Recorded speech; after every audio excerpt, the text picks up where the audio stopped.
हरियाली तीज पौराणिक व्रत कथा।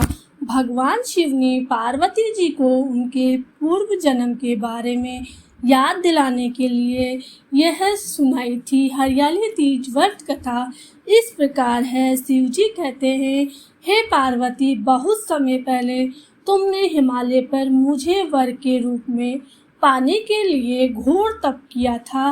इस दौरान तुमने अन्न जल त्याग कर सूखे पत्ते चबाकर दिन व्यतीत किए थे। किसी भी मौसम की परवाह किए बिना तुमने निरंतर तप किया।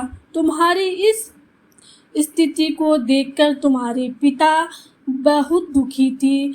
ऐसी स्थिति में नारद जी तुम्हारे घर पधारे।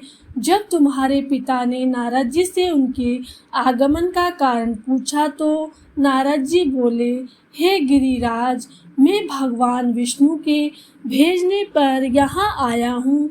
आपकी कन्या की घोर तपस्या से प्रसन्न होकर वह उससे विवाह करना चाहते हैं। इस बारे में मैं आपकी राय जानना चाहता हूँ।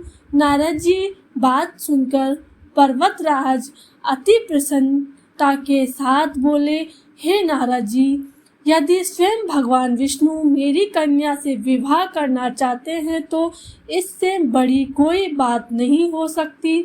मैं इस विवाह के लिए तैयार हूँ।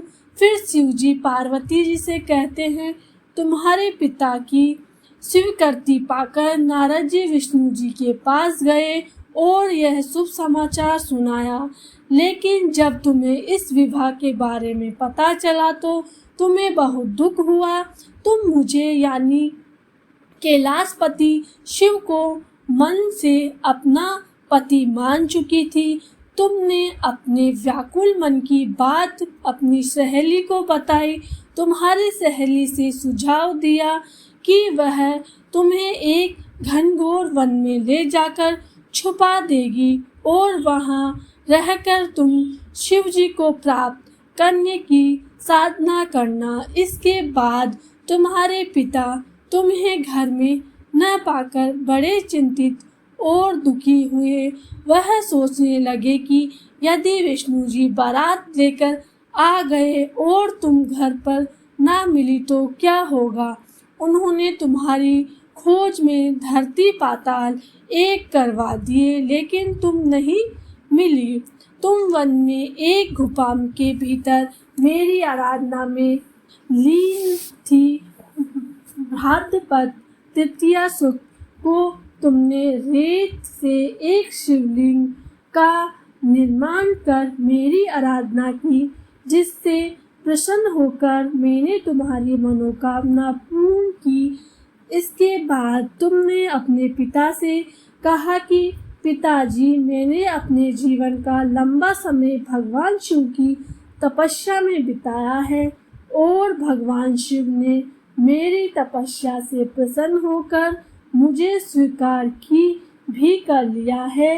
अब मैं आपके साथ एक ही शर्त पर चलूंगी कि आप मेरा विवाह भगवान शिव के साथ ही करेंगे।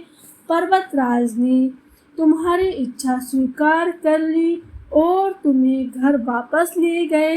कुछ समय बाद उन्होंने पूरे विधि विधान से हमारा विवाह किया।